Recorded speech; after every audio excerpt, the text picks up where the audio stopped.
Alors,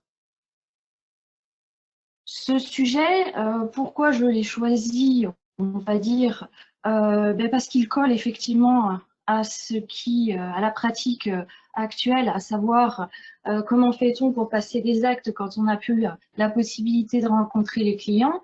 Et surtout, je voulais mettre d'abord en amont les vérifications qu'il convient de faire lorsqu'on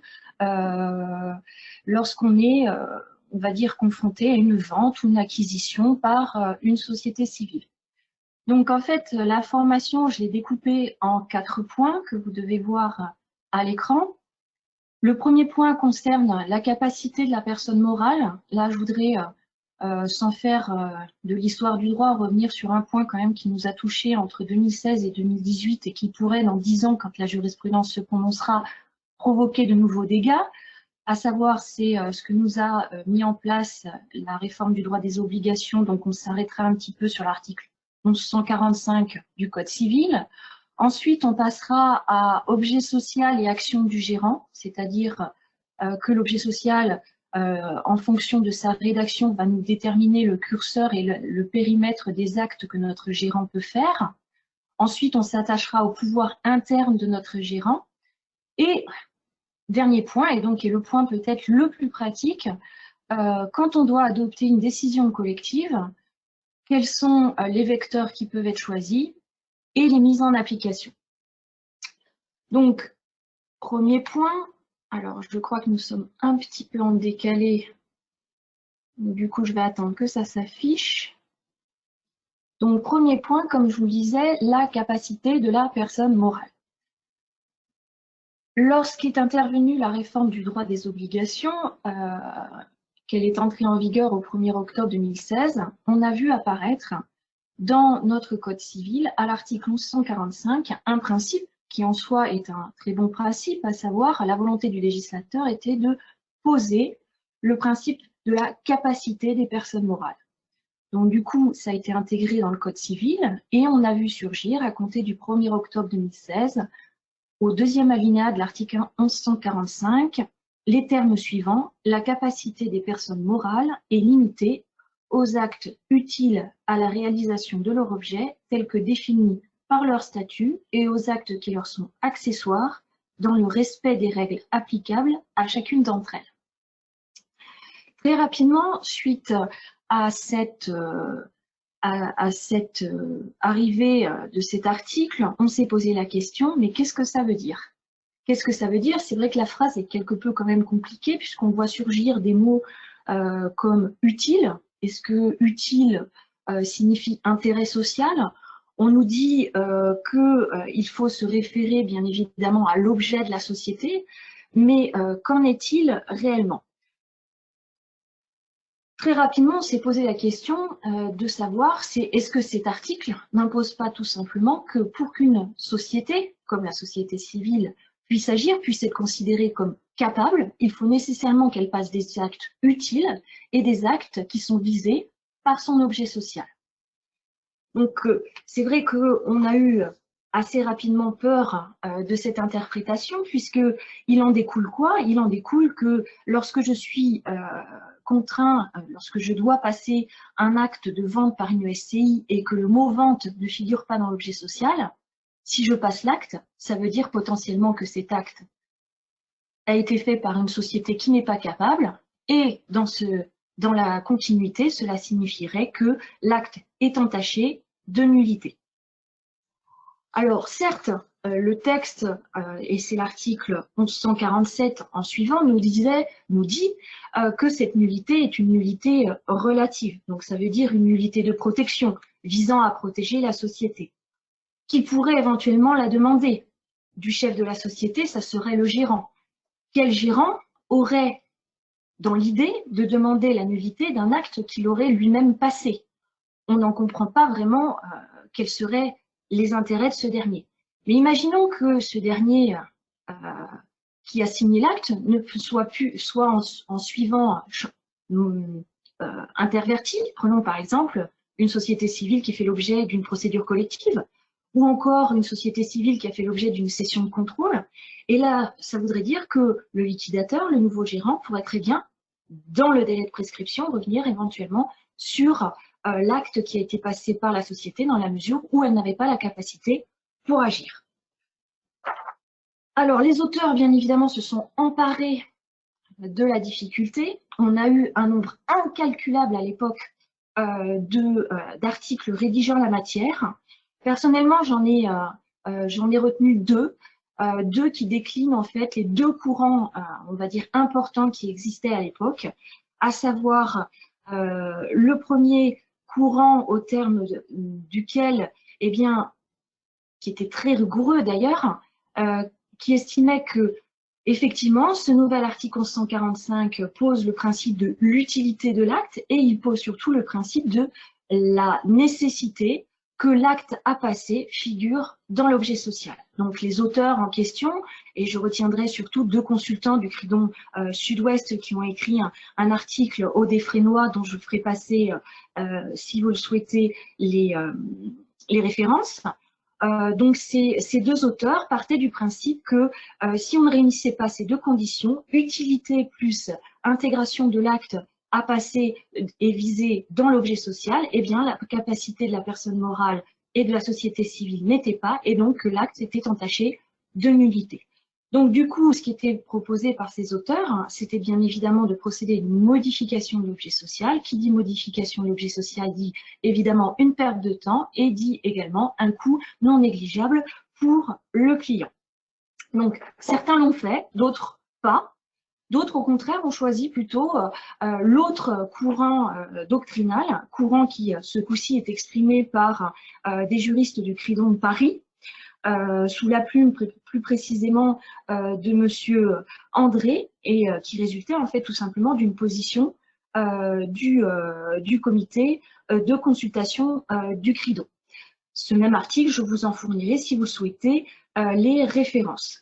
Alors ce deuxième courant était, on va dire, beaucoup plus pragmatique, dans le sens où si l'acte n'est pas visé dans l'objet social, eh bien c'est simple, on fait appel à ce qu'on appelle l'extension ponctuelle de l'objet statutaire en vertu de l'article 1852 du Code civil, lequel dispose « Les décisions qui excèdent les pouvoirs reconnus au gérant sont prises selon les dispositions statutaires ou, en l'absence de telles dispositions, à l'unanimité des associés. » Donc, par suite, il était, selon ces derniers auteurs, pas nécessaire du tout de procéder à des modifications de l'objet social, coûteuses et longues parfois à mettre en place. Peu de temps après toutes ces discussions, on a eu la loi de ratification du 20 avril 2018 qui est intervenue, en l'occurrence qui est venue modifier l'article 1145. Alors, cette modification de l'article 1145, je vais vous l'afficher à l'écran, elle est entrée en vigueur le 1er octobre 2018. Elle est salutaire, on va dire. Elle est salutaire puisque le législateur ayant eu vent de toutes les difficultés rencontrées, a décidé de tailler dans l'article en raccourcissant ce dernier, puisque désormais, et c'est la version en vigueur, il est prévu la capacité des personnes morales est limitée par les règles applicables à chacune d'entre elles. Alors, c'est vrai qu'en soi, la formulation n'est pas plus éloquente. Il faut être honnête, on se demande ce que ça veut dire. Alors, tout simplement, eh bien, on a fait un petit tour, c'est-à-dire qu'on est revenu, en fait, à ce qui se passait et aux règles que l'on appliquait avant le 1er octobre 2016. Donc, un petit tour et puis s'en vont.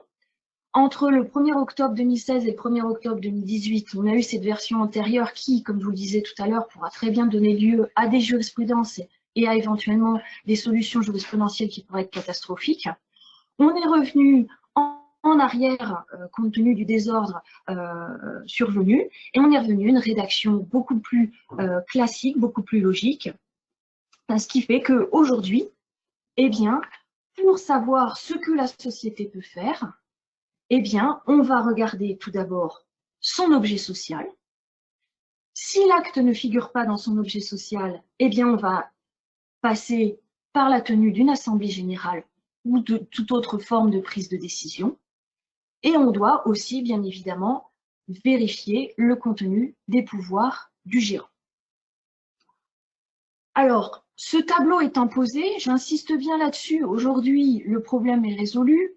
Le problème est résolu pour l'avenir, mais mon inquiétude, et c'est pour ça que je vous l'ai mis en liminaire de cette formation, c'est qu'est-ce qui va se passer quand les juges vont être saisis d'un problème, d'une interprétation du texte tel qu'il résultait de la rédaction en vigueur au 1er octobre 2016 et jusqu'au 1er octobre 2018. Donc ça, on verra dans quelques années. Donc de ce fait, on passe à ce qui s'applique aujourd'hui. Donc, à quoi sert notre objet social dans une société civile? Notre objet social dans la société civile, il nous sert tout simplement à de curseur quant à l'encadrement de l'action du gérant. En effet, quand on lit l'article 1849 du Code civil, on nous dit « Dans les rapports avec les tiers, le gérant engage la société par les actes entrant dans l'objet social. » Donc ça veut dire que par rapport en mesure de faire tous les actes qui sont visés par l'objet social.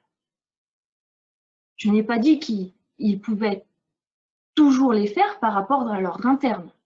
Cet article 1849 nous vise uniquement tout ce qu'il peut faire par rapport au tiers. Donc, nous, ce qui nous intéresse, c'est par rapport à notre acte. Quand je suis amenée à passer un acte portant sur la vente d'un immeuble, est-ce que mon gérant, par rapport au tiers, par rapport à l'acquéreur, peut-il effectivement le passer? Alors, puisqu'on parle justement des différents actes, ce que je vous propose, c'est qu'on voit d'abord la vente de l'immeuble, ensuite on verra l'acquisition de l'immeuble, et on s'attachera à un dernier point qui est la mise à disposition à titre gratuit de l'immeuble au profit des associés de la société civile. Alors, premier point, quelles sont les conditions pour que je sois certaine de pouvoir donner la capacité à mon gérant de signer l'acte de vente? Eh bien, il faut nécessairement que dans l'objet social figure le mot vente ou encore le mot aliénation. Il n'est plus possible de partir sur l'ancienne jurisprudence dont on trouve des traces encore dans les années 2001, voire même 2008, s'agissant de la chambre commerciale, sur l'idée selon laquelle, lorsque figure dans le texte de l'objet social le mot propriété, ça induit automatiquement la possibilité de vendre. Cette jurisprudence doit être mise de côté. Elle est aujourd'hui complètement sanctionnée par les juges de la 3e chambre civile, de la 1re chambre civile, et donc il convient, en présence d'un acte de vente à passer, en tant que première vérification, de voir et d'expressément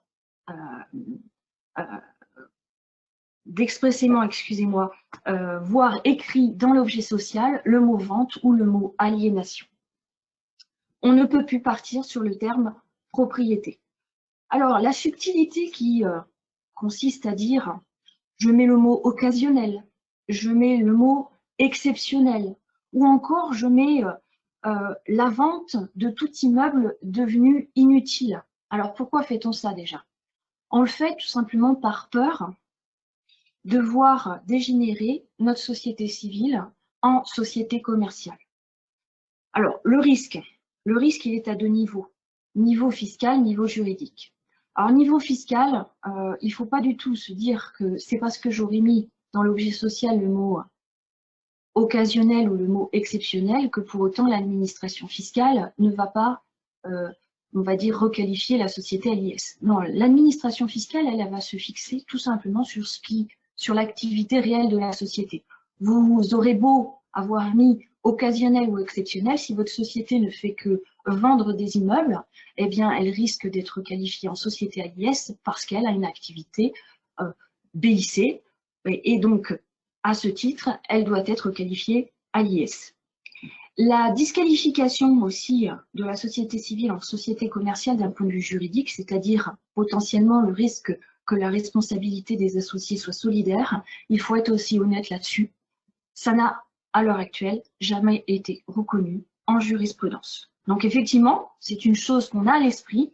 Simplement, aujourd'hui, est-ce que c'est toujours opportun de mettre à titre exceptionnel, occasionnellement, ou encore la vente des immeubles inutiles? J'en suis pas certaine. Et voire même, ça peut être problématique parce que qu'est-ce qu'un immeuble inutile? Donc quand on a ça dans l'objet social, on se dit mince, est-ce que je peux le vendre ou pas? S'il est inutile, mais qu'est-ce que ça veut dire cette inutilité? Donc je dirais, il ne faut pas être hypocrite.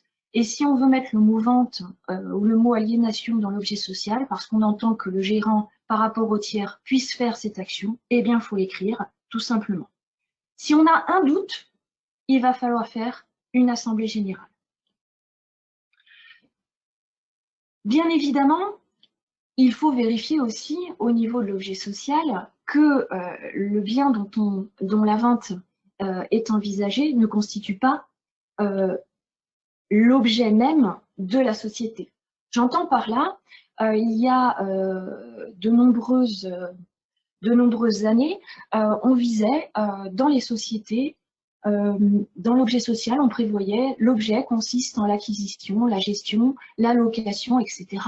du bien situé à Paris, 8 rue de Rennes. Eh bien, ici, bien évidemment que si je vends cet immeuble, je réalise l'objet social. Si je réalise l'objet social, ça équivaut à une modification statutaire. Et si je fais une modification statutaire, le gérant ne pourra en aucun cas agir seul. En d'autres termes, aujourd'hui, quand on rencontre des objets sociaux qui sont rédigés de manière complètement différente, puisqu'on a évolué dans nos techniques, à savoir l'objet consiste en l'acquisition, la gestion, la location de tout bien immobilier, et notamment de l'immeuble situé à Paris, 8 rue de Rennes, eh bien ici, si je vends effectivement ce bien 8 rue de Rennes, eh bien je ne vais pas emporter la réalisation de l'objet social.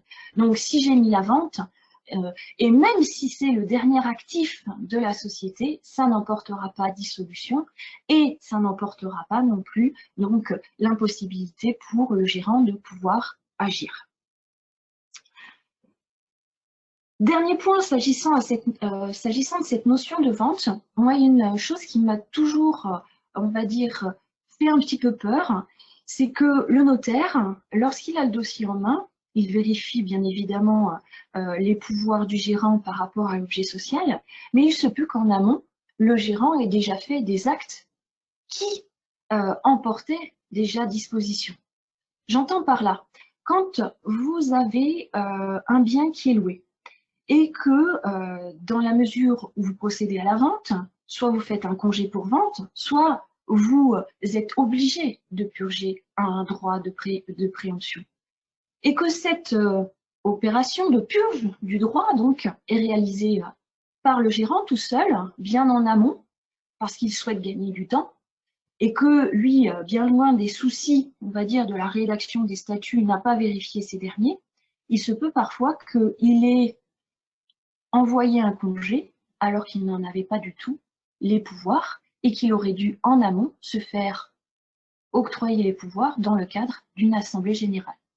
Donc il faut aussi, lorsque le notaire a connaissance de ce type de dossier, certes, on est dans le cas particulier, mais le cas particulier qui peut se rencontrer, eh bien, il va falloir viser en amont et vérifier que lorsqu'il a purgé le droit de préemption, dans la mesure où il a offert à la vente, il était en mesure de pouvoir signer le dit congé. Donc, cet état des lieux sur la vente étant fait, je vous propose maintenant qu'on passe à objet social, acquisition, prêt et garantie. Donc là, l'autre cas, c'est on va se positionner de l'autre côté. Dans le premier temps, notre SCI vendait. Deuxième temps, notre SCI acquiert. Pour acquérir, elle a besoin d'un prêt, elle a besoin de fournir une garantie. Alors, sur le mot acquisition, si c'est bien un des seuls mots qui figure automatiquement, je dirais, grâce à le yak à cliquer de l'ordinateur dans l'objet social, c'est bien le mot acquisition. Il est beaucoup moins certain, en revanche, que le mot prêt ou encore souscription de garantie y figure. Alors là, encore une fois, si on n'a pas le terme en particulier, eh bien, il faut être prudent et bien évidemment qu'il va falloir mettre en place soit une assemblée générale, soit toute autre forme de décision collective. Je voudrais juste, sur le point du prêt, vous relever une décision de cour d'appel d'Aix-en-Provence qui peut néanmoins être utile, puisque au terme de cette décision, on nous dit que l'objet social n'a pas à mentionner tous les actes de manière exhaustive. Certains actes sont induits pour la réalisation de l'objet social. C'est ainsi qu'une SCI qui a pour objet social la propriété, l'administration et l'exploitation de biens immobiliers doit nécessairement de manière accessoire avoir la possibilité d'emprunter l'acte d'emprunt entrant indirectement dans l'objet social, même si ce n'est pas expressément stipulé. Donc là, on voit une, on va dire, atténuation de la part des juges. Le fait d'emprunter constitue un acte induit par le fait d'acheter. Néanmoins, il faut être quand même prudent, et c'est vrai qu'une AG ou une décision collective, quelle qu'en soit la forme, est plus rassurante et plus prudente. Dernier point, s'agissant de l'objet social, la mise à disposition à titre gratuit de l'immeuble de la SCI. Alors ça, c'est une question qui est assez récurrente. Lorsque une société civile est mise en place par des personnes qui entendent mettre à disposition à titre gratuit l'immeuble, excusez-moi, l'immeuble dont elle va se rendre propriétaire, se pose la question de savoir, est-ce que je le marque dans les statuts? Et si je le marque dans les statuts, est-ce que je l'inclus dans l'objet social? Est-ce que je dois également faire un paragraphe particulier dans les statuts pour expliquer comment la mise à disposition à titre gratuit doit être réalisée? Et surtout, est-ce que je suis conforme à l'intérêt social? Alors, il faut partir du constat qu'en matière de société civile, à la différence de ce qui se passe s'agissant des sociétés d'attribution d'immeubles en jouissance, la société civile n'offre en aucun cas un droit réel sur les immeubles, propriété de celle-ci, à ses associés. Donc ça veut dire que même si notre associé occupant a cette qualité d'associé, néanmoins, il n'est sans droit ni titre à se maintenir dans les lieux. Et donc, son maintien dans les lieux, en l'absence de toute disposition, est un maintien purement précaire. Au sens strict, on pourrait très bien lui réclamer une indemnité d'occupation. On pourrait même procéder à son expulsion. Donc, il importe, pour la sécurité juridique des parties, de pouvoir fonder cette occupation. Alors, comment fonder cette occupation? On peut mettre en place une convention de mise à disposition à titre gratuit, prenant la forme d'un commodat, d'un prêt à usage. Mais nous, ce qui nous intéresse avant tout, c'est comment garantir, avant tout, garantir la possibilité pour une personne de rester dans les lieux. En fait, le problème, généralement, il est très simple. Vous voyez une SCI constituée entre des concubins qui ont chacun des enfants d'un premier lit et qui sont mis ensemble, ont rebâti un foyer. Et bien évidemment, l'inquiétude de chacun d'entre eux, c'est au premier décès, est-ce qu'on va être sûr que les enfants du premier lit ne viendront pas tout mettre à mal et éventuellement sortir le concubin de ce maintien dans les lieux. Et pour que ce soit fondé, pour que la sécurité du concubin soit maintenue, il va falloir en passer par une insertion dans les statuts. Alors une insertion, ça va être dans l'objet social. Alors ici, on peut, en insérant cette notion dans l'objet social, on peut être parfaitement limpide en mettant, on va dire, un alinéa particulier dans l'objet social, disant tout simplement l'objet consiste en la mise à disposition à titre gratuit au profit d'un ou de plusieurs associés de la société le ou les biens sociaux.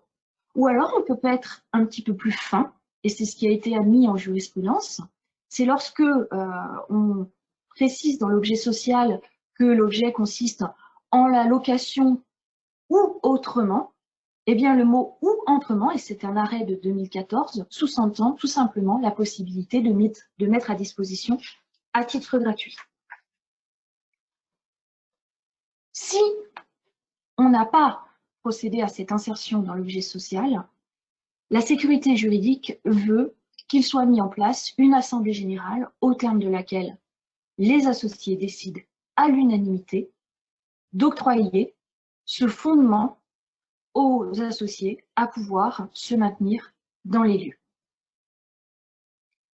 Donc, le fait de passer par une décision unanime, je pense que pour la sécurité juridique, il faut à la fois une décision unanime, qui dès lors elle est unanime, on peut procéder à une modification des statuts et une insertion de cette disposition dans l'objet social.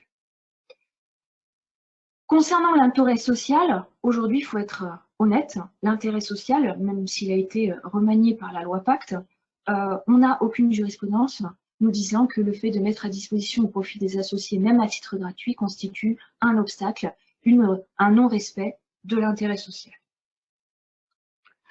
Alors, je voudrais quand même relever deux difficultés s'agissant de la mise à disposition à titre gratuit. La première difficulté, elle est fiscale, et la deuxième, elle est relative à un arrêt qui est survenu en 2018 et qui fait intervenir un article qu'on connaît bien dans la profession, à savoir l'article 215, alinéa 3.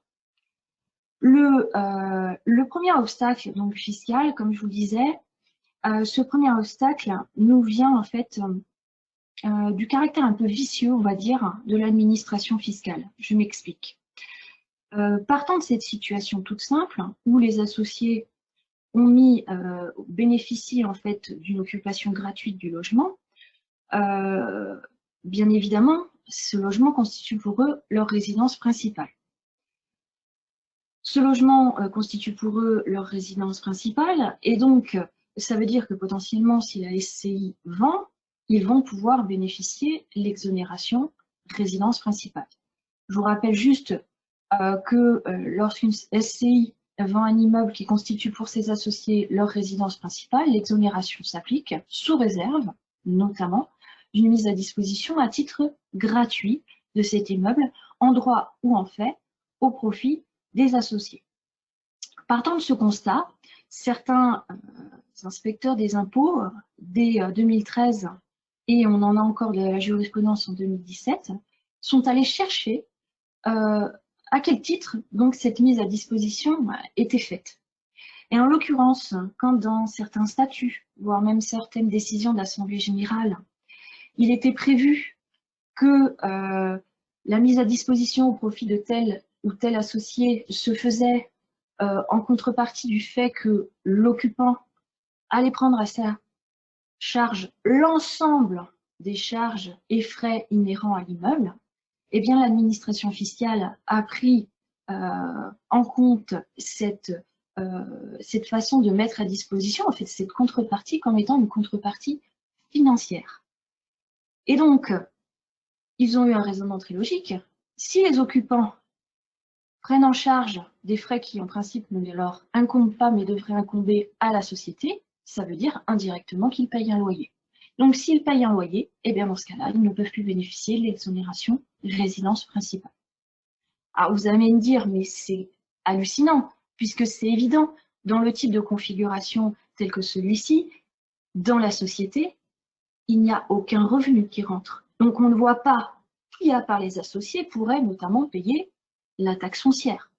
Eh bien oui, mais c'est là où, justement, rentre en ligne de compte un aspect particulier des sociétés civiles et de manière générale du droit des sociétés, c'est la notion de compte courant d'associé. Quand vous êtes face à ce type de situation dans laquelle les associés occupent le bien social, il n'y a aucune rentrée d'argent. Il est bien évident que c'est les associés qui mettent la main à la poche pour payer l'ensemble des frais inhérents au bien. Mais dans ce cas-là, il va falloir que soient constatées des avances en compte courant d'associés à raison de tous les frais engagés par les associés qui normalement incomberaient à la société. Alors, il est tout à fait possible, justement, pour que les choses soient correctement faites, au-delà d'une insertion dans l'objet social, au-delà d'une décision unanime des associés, de prévoir un paragraphe spécifique dans les statuts où on va expliquer, justement, pour prévenir ce type de problème avec l'administration, comment va se passer la gestion financière de l'immeuble. Et dire que les associés, en tant qu'occupants, ont à leur charge l'ensemble des frais pesant sur un occupant ou un locataire, exemple la taxe d'habitation, mais que bien évidemment, c'est les frais incombant aux propriétaires, à savoir à la SCI, sont payés par elle, exemple la taxe foncière. Et à côté de ça, on aura une constatation en compte courant d'associés d'une avance équivalent au montant de la taxe foncière.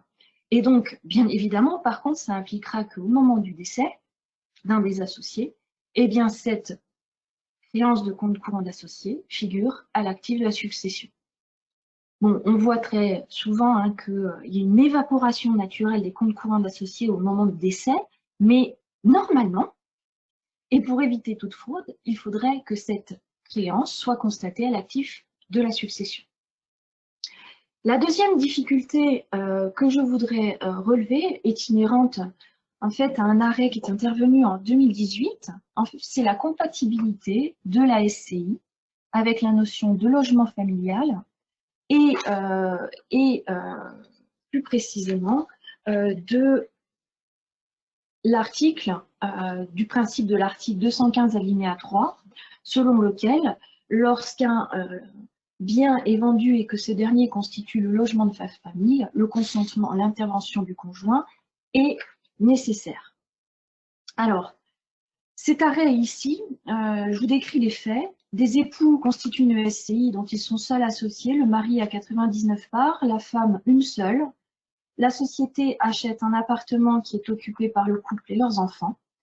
Par la suite, l'épouse cède sa part à un tiers. Plus tard encore, le mari gérant de la société autorisé par l'Assemblée générale procède à la vente de l'appartement sans recueillir le consentement de sa femme. Cette dernière réclame l'annulation, mais en vain. Les juges considèrent que ici, à défaut de fondement à cette occupation, à défaut de titre, eh bien, il n'était pas nécessaire pour cette vente que soit requis l'intervention du conjoint. En fait, ce que nous disent les juges de la Cour de cassation, donc c'est un arrêt du 14 mars 2018 qui a été abondamment commenté, notamment au JCPM, ces juges nous disent tout simplement, si j'ai fondé le droit pour cet associé d'être dans le bien, d'occuper ce bien, eh bien dans ce cas-là, potentiellement, ça fait naître le droit au conjoint d'intervenir pour la vente. Donc, du coup, on va être face à un dilemme. Depuis tout à l'heure, je vous dis que pour fonder le titre, il faut que ça soit marqué dans l'objet social, il faut que ça soit marqué dans les statuts. Mais là, on se fait, on va dire, coincer d'un autre côté, c'est que si c'est mis dans les statuts, potentiellement, si la circonstance, la situation de fait se présentant est conforme, eh bien, on devrait appliquer qu'il y a 3.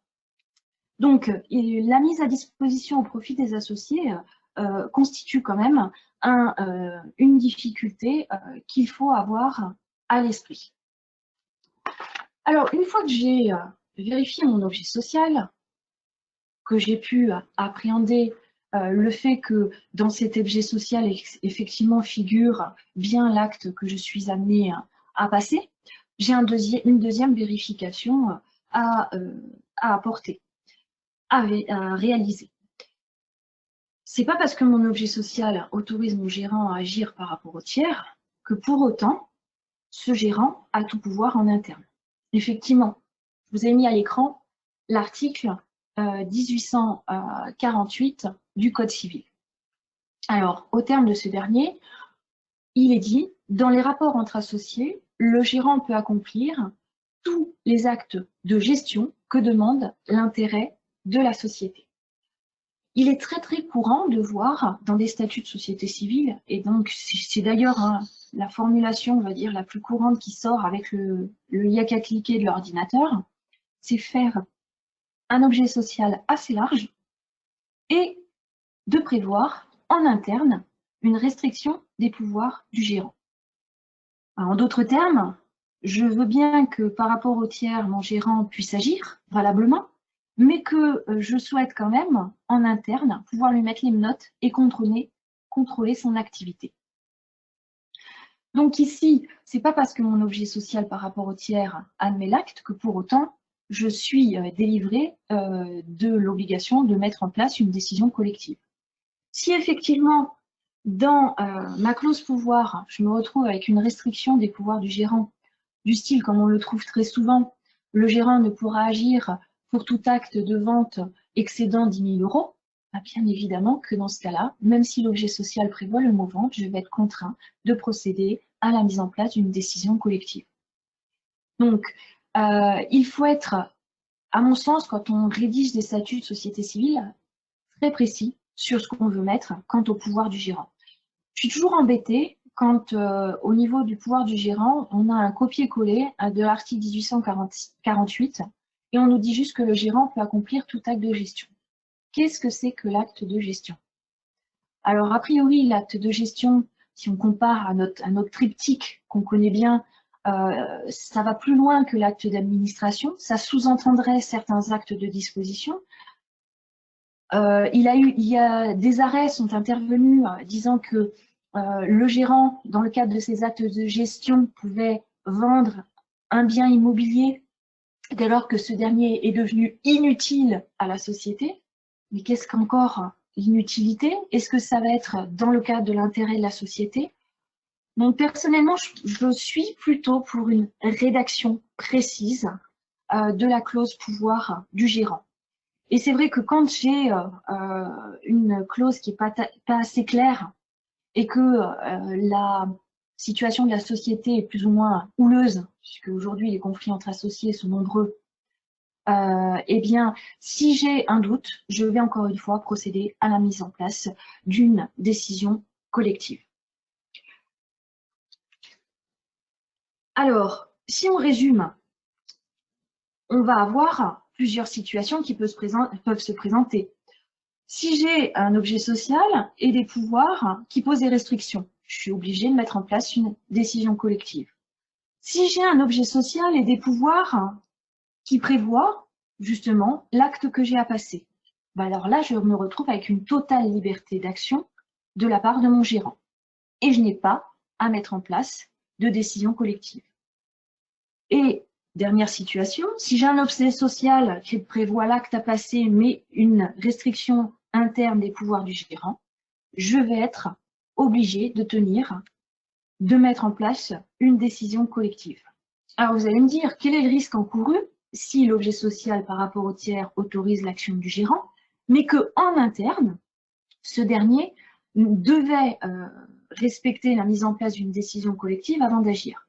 La sanction du non-respect de l'article 1848, c'est la mise en cause de la responsabilité du gérant et éventuellement, on va dire, sa révocation.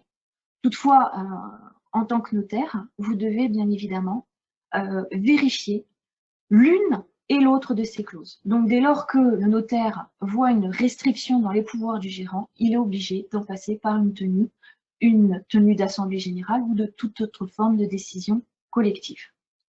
Alors, justement, passons à l'adoption de ces décisions collectives. Alors, j'espère que ça s'est affiché à l'écran. Je pense que oui.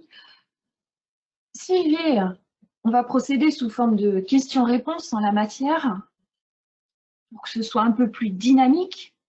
Donc, si j'ai une autorisation préalable des associés, à requérir. Quelles sont plutôt les différentes modalités de consultation et quelles sont les solutions envisageables? La première solution auquel on pense, c'est bien évidemment la prise de décision dans le cadre d'une assemblée générale. Mais il existe aussi, et beaucoup de statuts de société civile le prévoient, la possibilité de faire une consultation écrite. La consultation, encore appelée par correspondance. Elle est prévue par le Code civil à l'article 1853. Et vous avez ce que j'appelle la bouée de sauvetage, l'article 1854 du Code civil, qui autorise aussi expressément la consultation des décisions collectives dans le cadre d'un acte signé par tous les associés. Alors, je vous propose maintenant qu'on décortique ces trois situations, en reprenant bien évidemment ce qui est nécessaire, ce qu'on doit vérifier par rapport aux actes.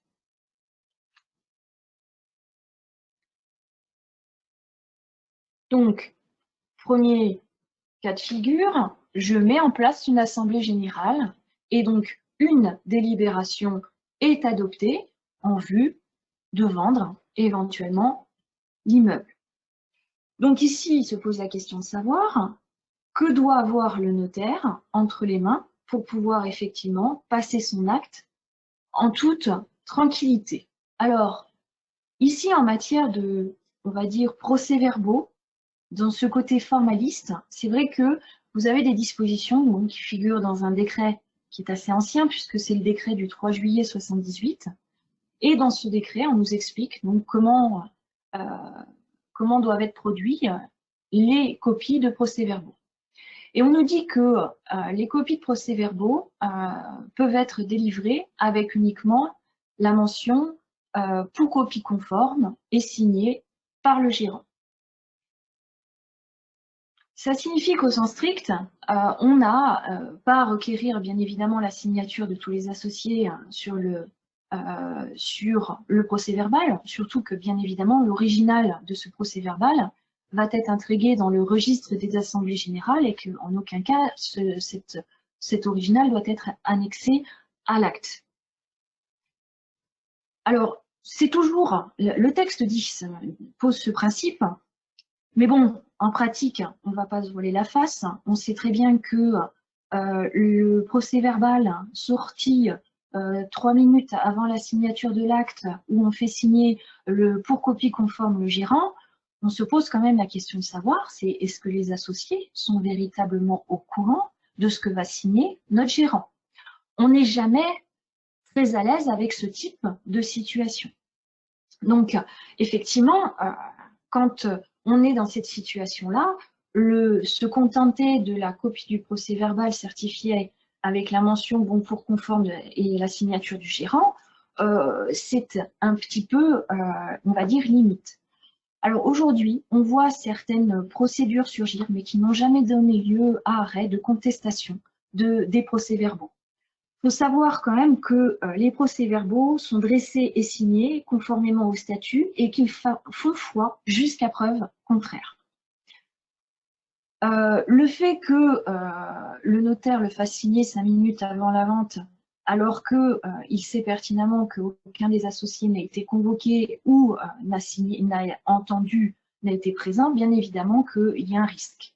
Si par contre figure des faux sur le procès-verbal, là le notaire n'a, à mon sens, pas de problème en la matière.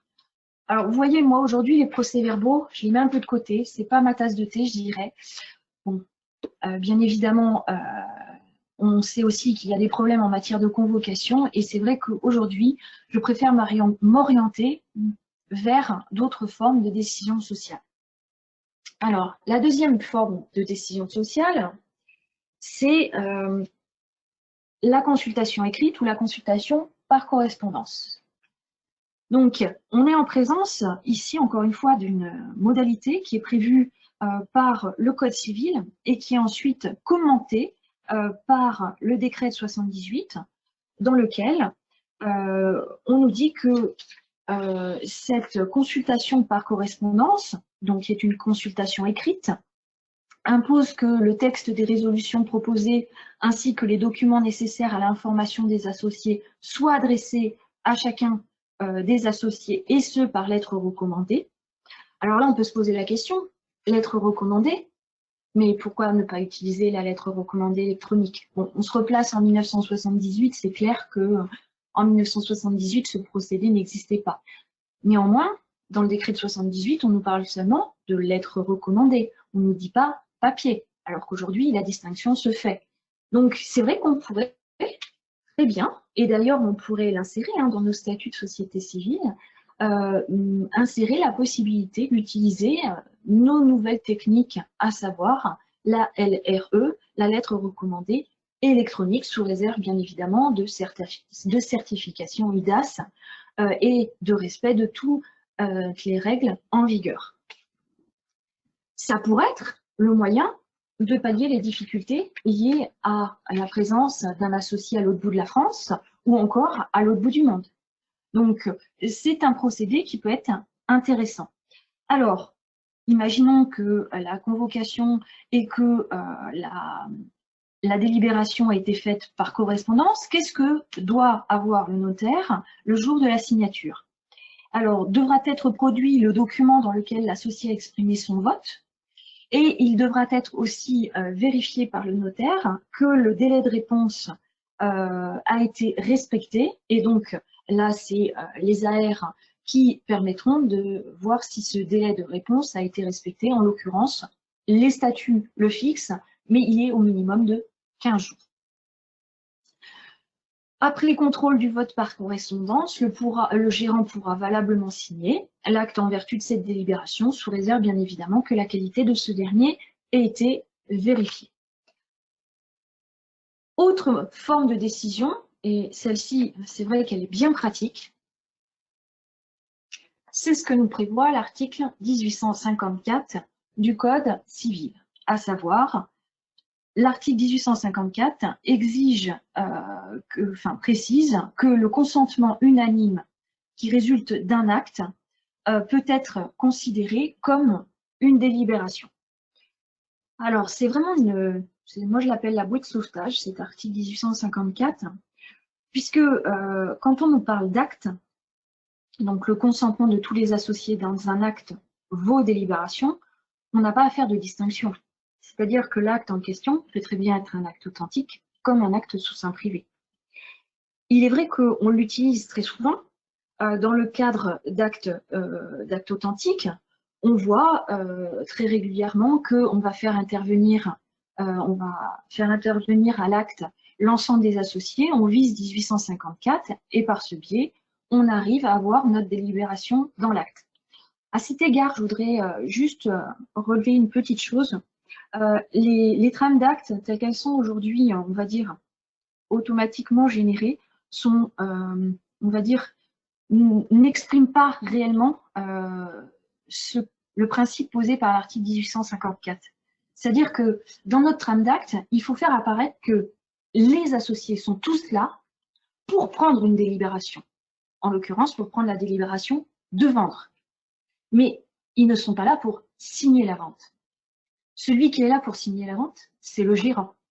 Et donc, dans notre trame, c'est vrai qu'il faudrait un petit peu aménager la rédaction en faisant réellement apparaître ce double étage. Premier étage, les associés se réunissent au titre de 1854, ils le font dans l'acte authentique en vue de prendre la décision de vendre. Deuxième étage, ils octroient les pouvoirs au gérant, qui est le seul à pouvoir signer cet acte. Donc, à la fin de l'acte, effectivement, on a les signatures de tout le monde, mais ils n'ont pas été là, les uns et les autres, pour la même raison. On le fait dans un acte authentique, mais 1854 ne distingue pas. À savoir que dans 1854, on nous dit le consentement de tous les associés dans un acte vaut délibération. Et on peut très bien le faire sous la forme d'un acte sous seing privé. C'est-à-dire que balayant tous les problèmes de convocation et autres d'une AG, on peut très bien faire passer un acte sous seing privé entre les sous-signés, on liste les associés, et ensuite on va adopter le principe de la vente, du prix, et donner les pouvoirs au gérant pour signer, et chacun des associés signe. On est parfaitement dans le champ d'application de l'article 1854 du Code civil. C'est une pratique qui nous vient de chez des avocats, qui se développe de plus en plus dans le notariat parce qu'elle constitue un élément de facilité de la gestion. On n'a pas au moins à se soucier des règles de convocation. Et puis, on n'a pas de délai. Et en plus, on aura un acte qui aura tourné et on aura surtout la signature de tous les associés.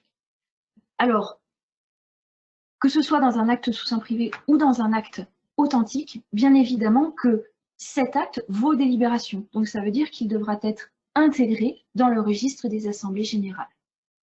Donc le notaire devra se munir bien évidemment d'une copie de cet acte afin de pouvoir signer l'opération en question. Alors maintenant, que se passe-t-il si notre gérant à qui on a donné les pouvoirs pour venir signer l'acte de vente ne peut pas venir? Il est confiné chez lui. Eh bien, ici, il va falloir se poser la question de savoir, est-ce qu'on refait une assemblée générale?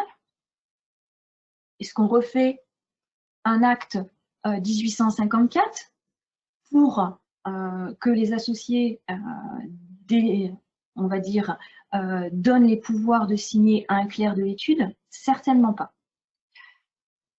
Il faut toujours revenir au principe, à savoir que le gérant est le seul représentant légal de la société. Donc ça veut dire qu'il est le seul à pouvoir signer, à pouvoir agir pour les actes qu'on lui a demandé de réaliser. En d'autres termes, il va falloir que ce soit lui qui délègue sa signature au profit d'un tiers. En l'occurrence, il faudra faire une petite vérification en amont, à savoir, bien évidemment, vérifier dans les statuts qu'il n'y ait pas d'interdiction, excusez-moi, de subdélégation. Et il va falloir aussi, de préférence, avoir dans l'AG, s'il y en a une qui a donné pouvoir au gérant pour signer, qui ait eu une faculté de substitution de prévu. Dans ce cas-là, on aura à l'acte deux éléments essentiels: la décision collective, avec la faculté de substituer, suivie de la subdélégation du gérant au profit d'un clerc de l'étude, qui prend tout simplement la forme d'une procuration. Donc, ces deux éléments qui respectent la chaîne des pouvoirs. Dernière question. Que se passe-t-il si notre gérant est le gérant d'une SCI qui devait acheter et que cette acquisition nécessite un prêt qui, bien évidemment, est garanti par une affectation hypothécaire sur l'immeuble à acheter? Eh bien, on trouve dans le Code civil, excusez-moi, Code civil sans E, ça sera plus joli quand même, on trouve dans le Code civil une information à l'article 1844-2 selon laquelle il peut être consenti hypothèque ou toute autre sûreté réelle sur les biens de la société en vertu des pouvoirs résultant de délibération ou délégation établis sous signature privée, alors même que la constitution de l'hypothèque ou de la sûreté doit l'être par acte authentique. Donc, ici, se fondant sur cette disposition, a priori, il est tout à fait possible d'en passer par une délégation en la forme sous seing privé. Donc voilà, j'en ai fini. Je vois qu'il y a sur le chat de nombreuses questions.